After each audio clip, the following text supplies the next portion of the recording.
Certains d'entre nous, quand on était plus jeunes, on avait tendance à se raconter des histoires entre amis, des histoires d'épouvante, autour d'un feu, des légendes urbaines.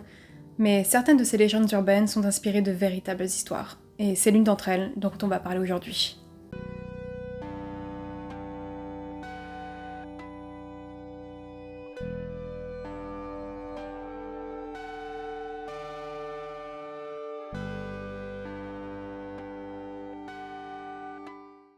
Nous sommes en 1986 dans la ville de Pepperell qui se trouve dans l'état du Massachusetts. Et dans cette ville, nous avons la famille Andrews. Elle se compose de Brian et de ses deux filles, Annie 15 ans et Jessica 8 ans.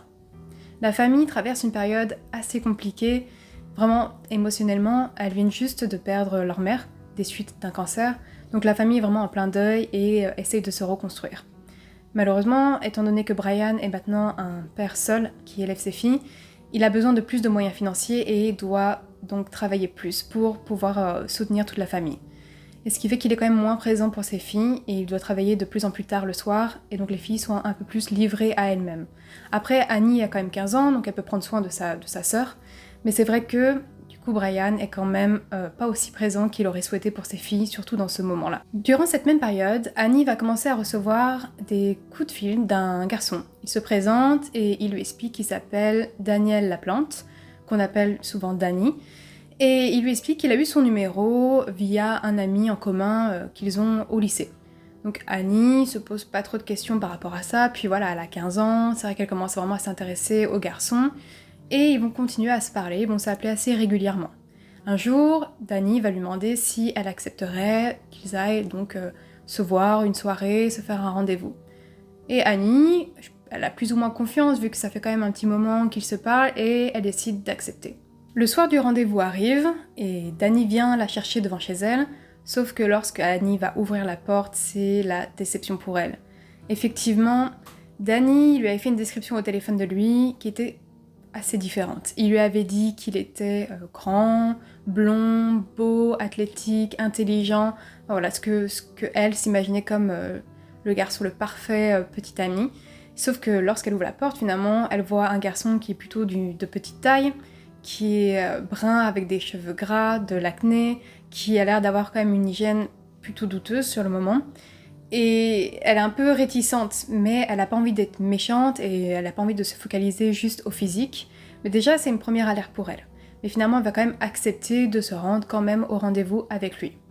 Ils vont donc aller tous les deux à la foire pendant une soirée. Ils vont commencer à parler et ils vont parler bien sûr de leur famille, de ce qui leur arrive en ce moment. Et vient le sujet à un moment pour Annie de parler de sa mère et du décès. Et elle explique qu'à ce moment-là, même si Danny était quelqu'un d'assez intéressé, mais il n'était pas aussi intéressé par tout ce qu'elle disait, mais du moment où elle a commencé à parler de la mort de sa mère, elle a vu comme une étincelle dans son regard, comme si quelque chose s'était déclenché en lui, et il a commencé à lui poser plein de questions. Mais pas des questions comme vous et moi pourrions demander à quelqu'un pour savoir s'il va bien, comment il a vécu, si ça va, plus des questions vraiment dans le morbide, vraiment un intérêt pour la mort qui était vraiment étrange.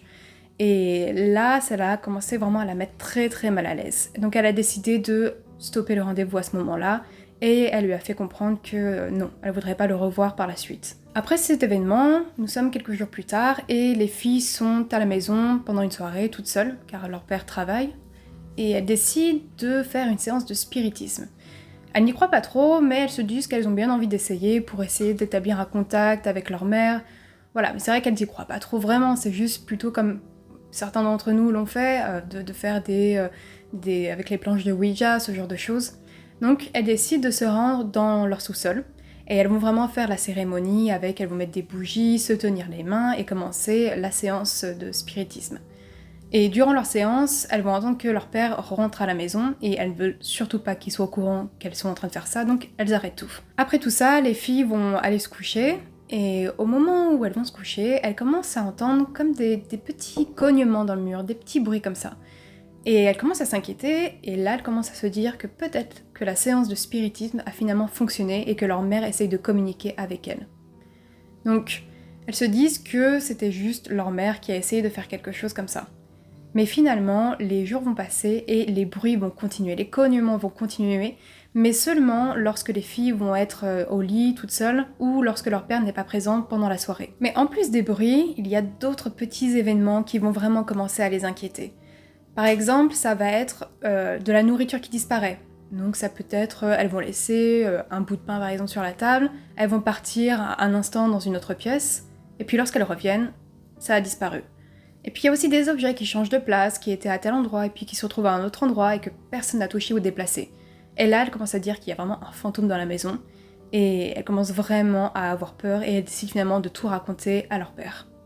Sauf que lorsqu'elle raconte à Brian ce qu'il se passe, celui-ci se dit que c'est leur fille qui, voilà, elle traverse une période difficile, elles ont envie d'attirer l'attention, donc elles essaient de créer cette histoire de fantôme pour vraiment, voilà, faire en sorte qu'ils s'occupent un peu plus d'elles. Durant une autre soirée, où les filles sont toutes les deux à la maison, elles entendent à nouveau les coups dans le mur. Sauf que cette fois, ça ne provient pas du haut vers au niveau de leur chambre, mais au niveau du sous-sol.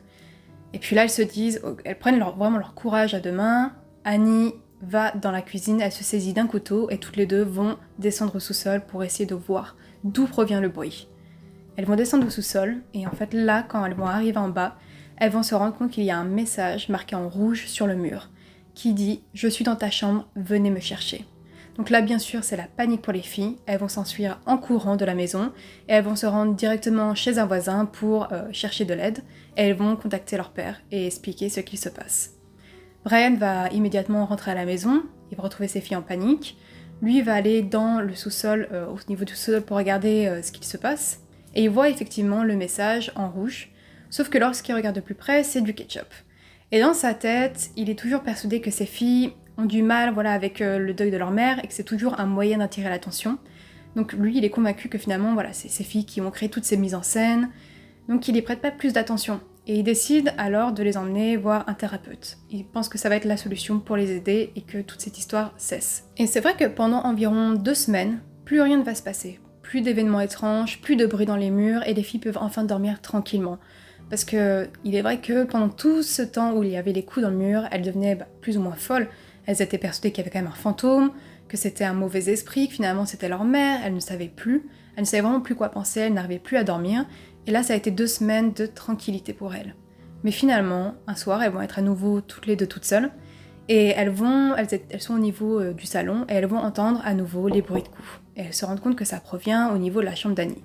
Donc les 2 filles, à nouveau, décident d'être courageuses. Annie va se saisir encore une fois d'un couteau, et elles vont monter toutes les deux dans la chambre. Et là, elles vont voir un nouveau message sur les murs. Cette fois, ce message indique « Je suis revenue, trouve-moi si tu peux ». Et là, à nouveau, c'est la panique pour les 2 filles. Elles s'enfuient en courant. Elles partent chez leur voisin à nouveau, et là, elles appellent leur père en panique et elles lui disent que ça a recommencé. Le fantôme est revenu, il y a un mauvais esprit qui vient vraiment les hanter à nouveau.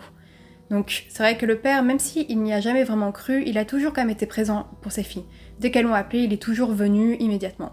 Donc, à nouveau, il va vite rentrer. Les filles l'attendent à l'extérieur de la maison, et donc il va rentrer à l'intérieur de la maison.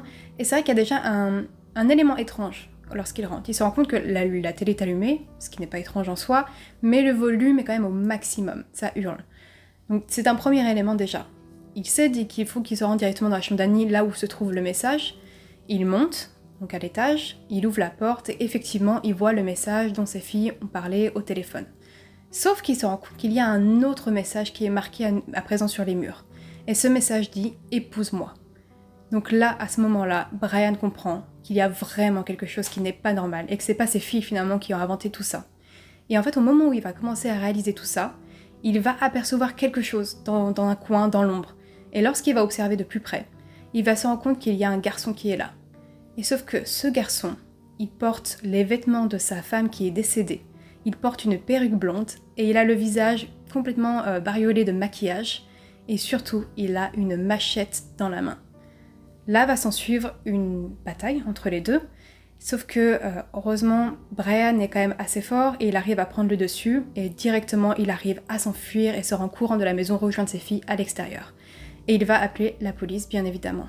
La police arrive rapidement sur place et les policiers savent que personne n'est sorti de la maison. Puisque les autres étaient à l'extérieur, on aurait vu si quelqu'un était sorti par la porte d'entrée.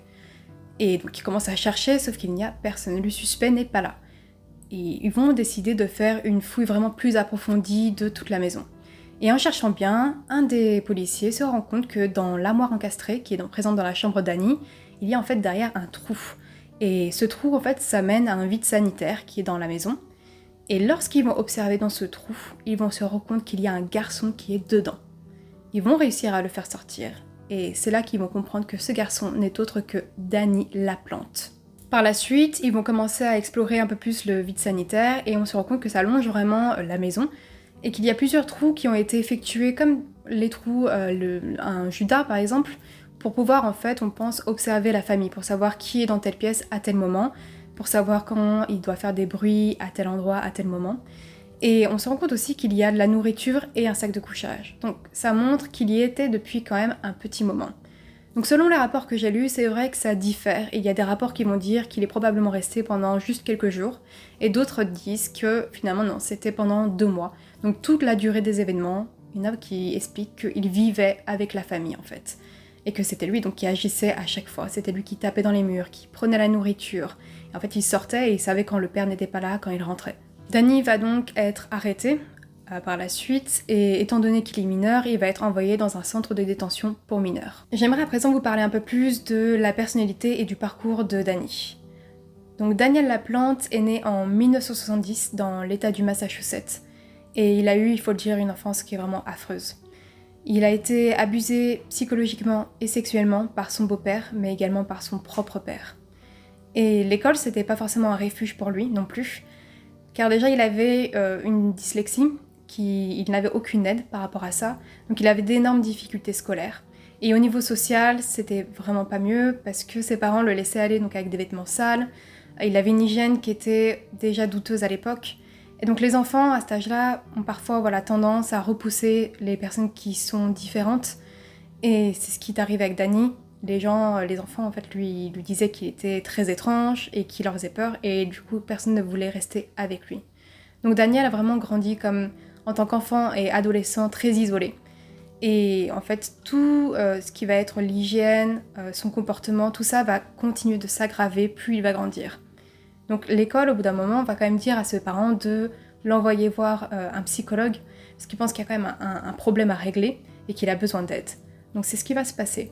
Daniel va aller voir un psychologue et celui-ci va diagnostiquer un trouble de l'attention. Mais au lieu de l'aider, cette thérapie va encore plus le détruire. Car effectivement, ce psychologue, au bout d'un moment, finalement, va également abuser de lui sexuellement. Et Danny va arrêter sa thérapie et quand il va le ressortir, il va être encore plus détruit que lorsqu'il a commencé celle-ci. Donc toutes les personnes qui étaient censées l'aider l'ont finalement encore plus détruit. Et après cette thérapie, il va commencer à sombrer un peu plus. Et c'est là qu'il va commencer à s'introduire chez les gens. Il va faire des cambriolages. Mais le but, c'était pas vraiment de voler des objets, même si il le faisait, c'est sûr. Mais c'était plus la sensation de rentrer dans une autre famille, par exemple de fouiller dans les affaires, de regarder ce que les gens ont, de vivre un peu leur vie par procuration d'un côté.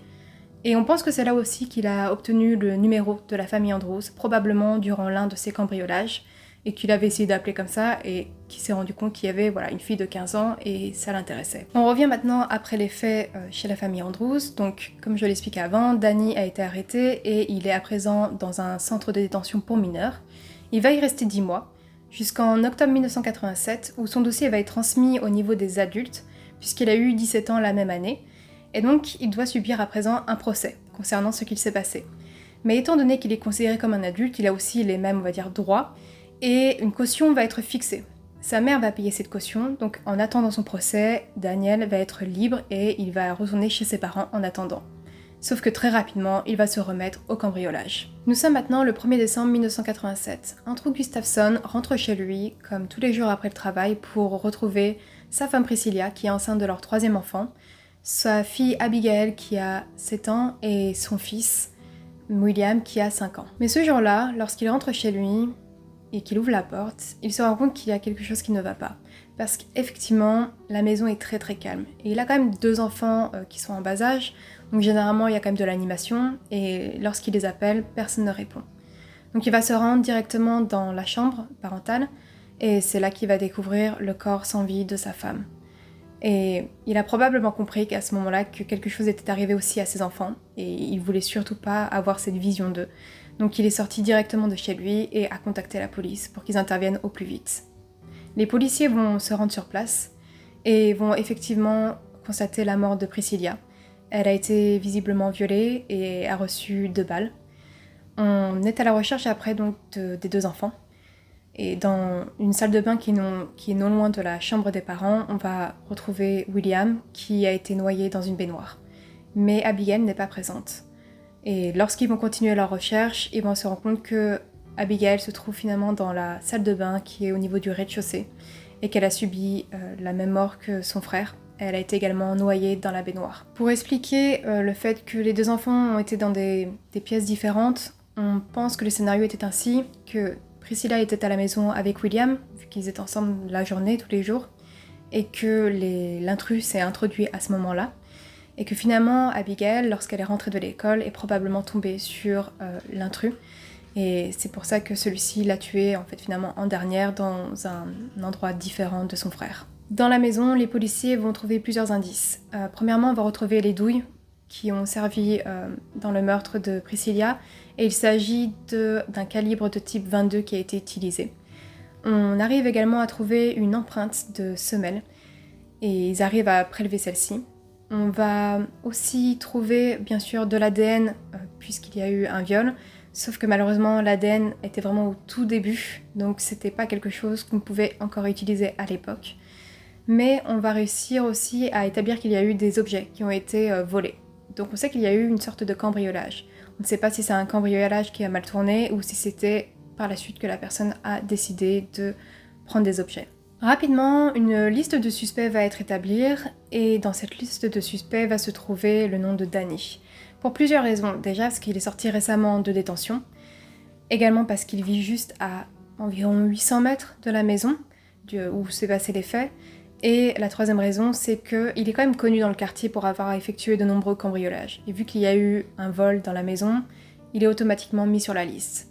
Donc les policiers vont le jour même le retrouver, ils vont le trouver dans la librairie de sa ville, ils vont commencer à l'interroger, et celui-ci va donc nier les faits, et comme alibi, il va dire qu'il était finalement non, il était présent chez lui, il a regardé la télé toute l'après-midi, puis plus tard s'est rendu à un anniversaire qui était pour un membre de sa famille. Donc son alibi est pas vraiment vérifiable et ne tient pas forcément la route à cause de ça, mais les inspecteurs n'ont pas forcément de raison de l'arrêter, ils n'ont pas assez de preuves ou quelque chose d'évident pour procéder à son arrestation. Donc Daniel, pour le moment, reste libre. Durant la même journée, les policiers décident de retourner interroger une nouvelle fois Danny, et ils vont se rendre directement chez lui.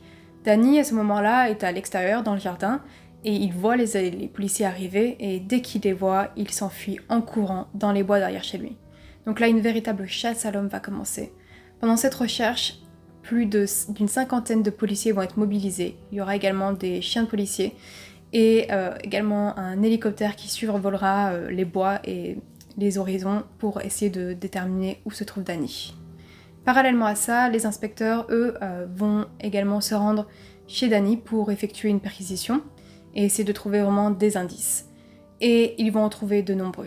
La police va trouver un boîtier dans la chambre de Danny et ce boîtier contient des balles de calibre 22, donc ça correspond aux balles qui ont été retrouvées sur place.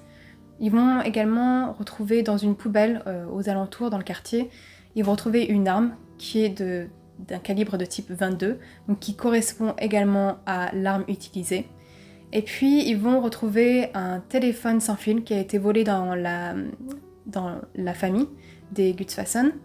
Et ce n'est pas tout, ils vont également retrouver une paire de Converse, et celle-ci correspond à la même semelle qu'on a retrouvée sur place. Et le dernier élément, c'est une chaussette qui contient des fibres similaires à celles présentes dans la maison.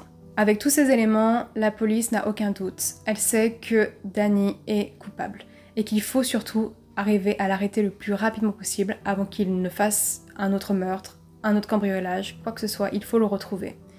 Donc la chasse à l'homme va continuer.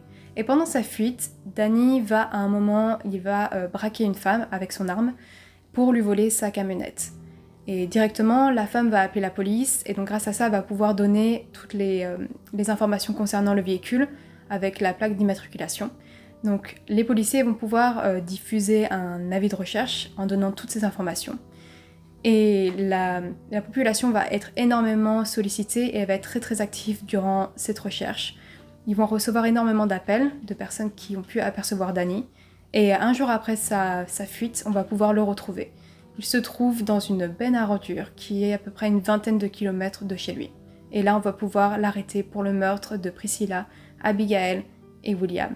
Plus, il y a toujours l'histoire de la famille Andrews à juger. En 1988, après une expertise psychologique, l'expertise va déclarer Danny apte à comparer. Donc son procès va arriver. Danny va plaider non coupable. Sauf que l'accusation a énormément de preuves, comme je vous l'ai dit plus tôt, et celles-ci sont quand même très très solides. Donc c'est déjà difficile pour la défense, et ce qui va rendre la chose encore plus difficile pour sa défense, c'est le comportement de Danny. On va dire de lui qu'il il a l'air presque fier de ce qu'il a fait. Pendant tout le procès, il est là avec un sourire narquois, satisfait. Donc il montre vraiment aucun remords, aucune émotion. Et en fait, il faudra pas plus de 5 heures pour les jurés pour pouvoir délibérer et donner leur verdict. Danny va donc être condamné à la prison à perpétuité pour les 3 meurtres. Plus récemment, en 2017, Danny avait 46 ans et il a fait appel pour obtenir une revérification de sa peine, car effectivement, il peut demander la libération conditionnelle à partir de 2037, sauf que lui voudrait l'obtenir plus tôt. Et après un nouveau procès, où pour la première fois il a présenté ses excuses, après toutes ces années, mais peu de personnes ont cru en la véracité de ses propos, et finalement, la juge va statuer la même peine qu'il a eue auparavant, et donc celui-ci ne pourra pas demander une liberté conditionnelle avant 2037. Ce qui ne veut pas dire qu'il sera mis en liberté à ce moment-là, mais juste qu'il pourra la demander. Dans cette affaire, il est vrai que lorsqu'on regarde le passé de Danny, on peut voir énormément d'éléments, de facteurs qui, un peu comme des signaux d'alarme, qui montraient qu'il y avait une possibilité que cela arrive. Après, ça crée un peu justement la question éternelle de est-ce qu'on est bon, est-ce qu'on est mauvais, ou est-ce que finalement c'est la société qui nous transforme et qui nous crée, enfin qui nous fait devenir ainsi.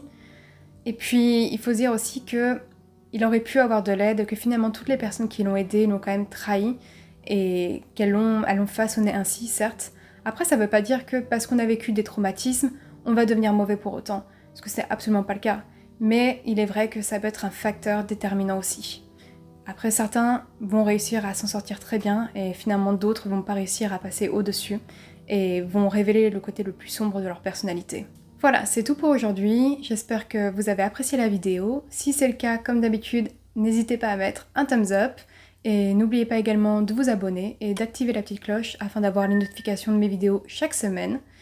Et je vais aussi prendre 2 minutes pour vous remercier. Vous êtes de plus en plus nombreux à me suivre et à m'encourager et je tenais vraiment à vous remercier parce que ça m'encourage beaucoup. Donc merci pour le soutien et j'espère que le contenu que je vais continuer de créer vous plaira également.